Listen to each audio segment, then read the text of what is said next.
What's up YouTube? I'm here on my gym's roof. Today I'm bringing you a back and bicep workout. It's a really good workout. It's focused on just building aesthetics, maybe your men's physique, maybe you just want a good V-taper and you just want to look good on the beach, whatever the case may be. This is for pure looks. This isn't to build a ton of strength in compounds. This isn't to, fix an injury. This isn't really specified on anything except growing and growing aesthetically with good proportions and everything. Back and biceps can literally make or break your physique, your lat width, the thickness of your bicep. It's like your physique is only like to a great point unless those two things are really taken care of. So that's what this workout is for. Sorry I don't have a mic on my camera today. It's my first time recording in this gym, so I was a little bit nervous, making sure no one got mad or kicked me out. Everything went well, but I just figured I'd come up here and do a little intro for you guys. Make sure you smash that thumbs up button. It really helps the channel out, and I really appreciate it if you do that. It means the world to me. To you watching right now, I'll give you a second. Good, glad you liked the video, it helps a lot. Make sure you comment below anything you want to see, any fitness advice, anything at all. Or maybe actually I do have a question for you guys. As you know, I'm thinking about doing a contest after this cut, after Bodypower and everything, like June, around that time. Let me know how many of you have ever competed before in the comments, or if you're someone who hasn't competed but you have an interest in competing, let me know. That way I know if I should make more videos basically around contest prep or around just a general cut, because there is a big difference. So that's going to be it, guys. Hope you enjoy this video. Watch it all the way through. Let me know your thoughts. I'm going to do a commentary throughout most of it. That way you get more tips and everything. And I just really hope this can help you guys. Like, my main goal with YouTube, as much as I love vlogging, I love filmmaking and cinematography and all that kind of stuff, and just creating awesome content and being very creative, a large part of me just is obsessed with giving you guys value, giving you motivation, information, things to help better you. Because I feel like entertainment can only get you so far. It's what I'm truly passionate about is people progressing in their life, and you can't really do that through entertainment, but I can do that by giving you value, and I think it was going to give you value. And I also just wanted to say, if you're someone who had a New Year's resolution on January 1st and you started, I want to ask you where you're at now with that. I really do feel like people have already given up. They say like the most New Year's resolution people last about 2 weeks before they quit. It's been about 6 weeks since the first of the year where everyone had these New Year's resolutions, and I'm really, really curious as to see how many of you have actually stuck to them. And if you're off of them, get back on it. Life is too short for you to quit your goals that close in. You didn't even last 2 months. You are so much better than that. You have to be able to get back on it. You have to be able to last longer than that. Please do me and do yourself, more importantly, a favor. Nobody's going to do it for you. You have to do it. So whatever your goal was, if you gave up on it, start back up right now and get on it, and let me know if you're that one of those people, and let me know why you fell off. So hopefully I can create content that helps people not fall into the same path that you might have fell into. I hope I can help you guys. I hope you enjoy this video. Thank you so much for watching. Let's kill it.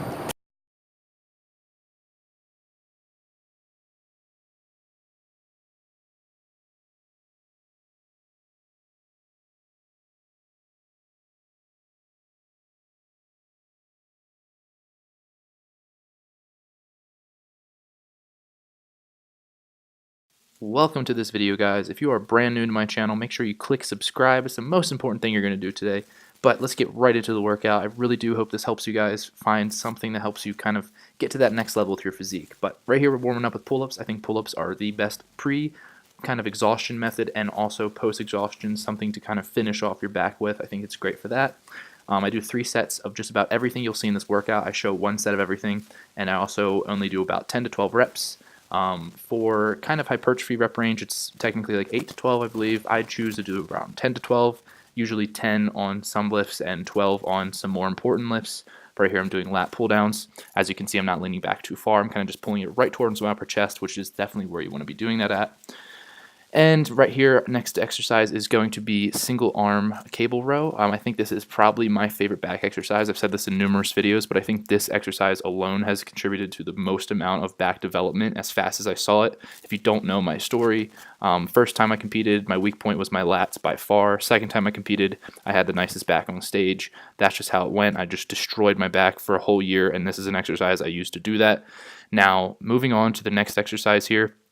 You'll see that this one isn't too heavy. I'm not using too much weight, and that's because that chest pad on all exercises that are like that, that chest pad feels like it's cracking my sternum in half. I have no idea why. I have like a sensitive sternum or something, but it's just really rough on my chest, so I don't go too heavy. Otherwise it'll pull me forward too much. But what you see me doing here is 5 reps with both types of grip, neutral and regular grip on this exercise. I really like this. I believe this is called the low to high plate loaded row, I think. And just so you guys know, I'm also doing this commentary in one take just because I feel like that's how to get off the most information as naturally as possible without sounding too scripted and boring. Because I'm trying to be entertaining. You know, I want you guys to watch this full video. I don't want you to just kind of skip through. I want you to get the most out of it as possible, so that's what I'm doing.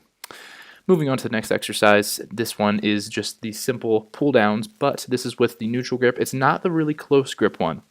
The really close grip one is good, but this one is so much better. It's the one that's a medium grip. It's like 3 inches wider on each arm, and it's just so much nicer because it fits perfectly with anyone who has like maybe bigger lats or like a wider back or something. You can pull it down farther. And notice, the most important thing here, guys, is notice how I'm not leaning back too far, but also, more importantly, notice how I'm not kind of letting everything just shoot right up back up to the top. I'm slowly controlling it on the way back up, and I'm not even letting my arms fully extend because I want constant tension on my lats. Now, this exercise can be called lateral pushdown or lat extender or something. I forget the second name for it, but the pushdown is one of my favorite exercises just because I think it's so underused and it's the most unique thing you can do on your back workout. If you think about the way you're normally working out your back, you're either pulling down or you're pulling towards you. This one's kind of like a swing, so it's a much different exercise. So definitely throw that in there. This one is another plate machine. This is like a circuit machine, I guess. This is a lower, I don't even honestly know what to call this one. This is either a low to high or just a normal medium height pull. I really like this type of row just because it's easy to switch from both hands to single arm without having too much of a kind of difficulty or having to change any positioning up or anything like that. It's a super easy superset, so that's what I did right here. I moved my camera, but I didn't even need to do that. Yeah, I did basically, like I said, for all exercises, 10 to 12 reps per set and about 3 sets for every single thing I did here. So even though this seems like it's going by really quick and I'm trying to talk fast, I know I'm talking fast, but it's just because I want to be able to get out all the information I can for each exercise. And every time I keep talking, it keeps switching. So that's just how it is, but I'm just showing you one set of everything. You can try this workout, but make sure you do more than just one set of everything, obviously. But like I said, this workout is back and biceps. For me, as far as those two body groups go, my biceps are definitely more of a weak point than back. I wouldn't call my biceps a full weak point, but they're definitely not a strong point. And this is just a stretch I wanted to show you before I start the bicep portion of this workout. That was literally all the back, not too high volume, but has all those key exercises that you need. Try to emulate these stretches, watch what I'm doing, and do them yourself. It really helps getting a stretch on your biceps. If your biceps are tight or anything like that, you're not going to have as much of like blood flow as you can. It's just not going to be as comfortable, and you're going to fatigue faster, in my opinion. And I don't like that, so I always try to stretch my biceps out as much as I can before I start my workout, and then I destroy them because that's what you got to do. Now, for the first exercise, I always like to do something with biceps. My theory is cable first, dumbbell after that, and then go back to cable to burn them out. That's just what I love doing. It feels the best, and I love feeling great with my workouts. So this first one, I'm kind of just letting my arms sit in front of me. My scapula is not retracted, and this is just to kind of get blood flowing in my biceps before I take it to the next level and get more serious, which is right here. As you see here, I retract my scapula, I pull everything back, and then I really focus on that contraction, and I squeeze really hard. I think I even increase the weight, and I go for this one, I believe 10 to 12 reps. Yes, duh. And I just really focus, and I try to get the most out of it. I think that's the most important thing. Too many people, especially with arms, just simply curl. They just simply like do something. They don't ever like really focus and really try to concentrate in their head on the muscle. I see too many kids just swinging their arms and everything. This right here is, in my opinion, the most effective bicep exercise, or probably not the most effective, but the most underutilized. I don't see enough people doing this. It's the hammer curl with the ropes. I think it just is the best feeling on your biceps. There's so much squeeze. And notice how I choked down there. I choked down so that the cable could go lower and I could get more of a full extension. So always know when you have to do stuff like that. Try to mentally think in your head, is there anything I can do right now with this exercise to make it better? And that's what happened right there. Now with these are supinating, alternating dumbbell curls. Basically what this means is you start with your palm kind of towards your side, and then you rotate it up and kind of twist your pinky out as you go up to the top. Many people have probably done this before. This is another exercise I see people doing wrong all the time. They swing so much, and people ask me why I lean from side to side. I like to shift my weight over so that I can focus more on that individual arm versus staying still and using all this core strength versus using my bicep to its maximal capabilities. Now, what I do after that, I'd finish my set about 12 reps, and then I go into the hammer curls just to get a warm up for hammer curls, because that's what I'll do after this exercise, which is the concentrated curl. And I really like this one just because you don't have to go super heavy and you still get such a crazy pump. It's just one of those exercises where it's so effective and it's really not even that taxing on you, but it definitely is just like, as far as like fatigue, it's definitely taxing on your bicep, but it doesn't make you tired for the rest of your workout, which I like because it doesn't involve that many more muscles than just your biceps. It's not like you're standing up and you have your core involved and everything like that. It's not as much. But here are the hammer curls. Hammer curls are any hammer curl, especially that rope one I talked about. I feel like people don't focus on hammer curls enough. They're just such an important exercise. Everyone's always doing regular curls, and they have good bicep peaks, but I see not enough people walking around with good bicep thickness, which is really going to lead to that better looking arm. It's that thing that really makes your like sleeves really hug and gives you that nice appearance as far as your physique goes. And that's why I really focus on hammer curls. I honestly probably do just as many hammer curls, if not more, than regular curls that focus on the kind of overall length, or I guess size or thickness of the bicep from top to bottom versus side to side.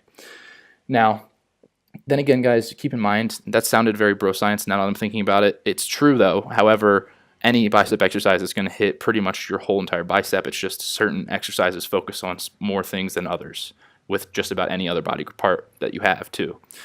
This right here is cable curls. I'm just simply doing this to warm them up because I'm about to do another one of my favorite exercises, which I just started implementing here recently, which is the one, I don't know the honest like name for it, but this is when you face the opposite side from the cable and you kind of pull towards you. This is just such a good thing. Now, keep in mind, guys, with this exercise, the worst part about it is that it pulls it back really fast because you're kind of pulling away from the machine. So you don't have as much strength, I guess, when it pulls it back towards the machine. You have to really focus on the eccentric part of the movement more than you focus on the concentric part of the movement, because the machine is pulling it back towards itself, so you have to make sure you're resisting, and that's the most important part of this, because it's not just swinging the weight up, it's controlling it throughout the whole entire movement. I hope this video helped you guys. It's just my workout. Just wanted to go through it really quick, give you a little bit of tips. Basically, copy that workout that you just saw, try it out, let me know how it goes, and I hope it helps your physique, and I hope you learned something. Thank you so much for watching. Click that like button, subscribe, and I'll see you in tomorrow's video.